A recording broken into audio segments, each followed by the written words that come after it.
Ħidma intensiva mill-Forzi Armati ta' Malta matul il-lejli għadda u propju tkompli anki dalodu flimkien mal-Pulizija hawnhekk f'Xatt it-Tiben. Kienu diversi l-immigranti illegali li waslu propju pajjiżna fuq il-P61. Kien propju il-ġimgħa wara nofsinhar meta membri tal-Forzi Armati ta' Malta lemħu dajsa bl-immigranti li kienu f'diffikultà fl-ibħra li jaqgħu taħt ir-responsabilità ta' pajjiżna. Minnu fih bdiet ħidma intensiva biex tingħata l-għajnuna kollha neċessarja f'każijiet bħal dawn.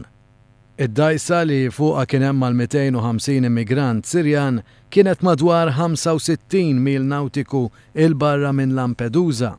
Membri tal-Forzi Armati ta' Malta baqgħu jassistu id-dajsa li jidher li minħabba tilwima fuqha inqalbet u bdiet tereq.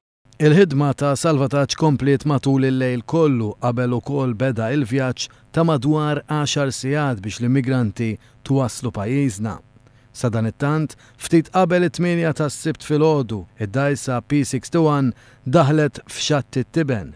Fuqha kien hemm 147 immigrant li ġew salvati, 117 ir-raġel, 17 il-mara u 13 il-tifel u tifla. L-immigranti deru fi stat tajjeb ta' saħħa għalkemm kien hemm xi wħud minnhom fosthom it-tfal li deru xi ftit tajjenin.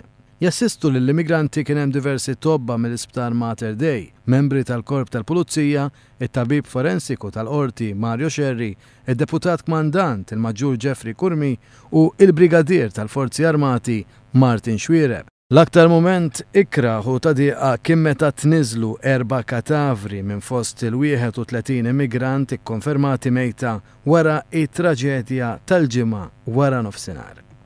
Il-katavri li twasslu f'pajjiżna kienu ta' tfajjel ta' 11-il sena, ta' mara u ta' żewġ titfal żgħar.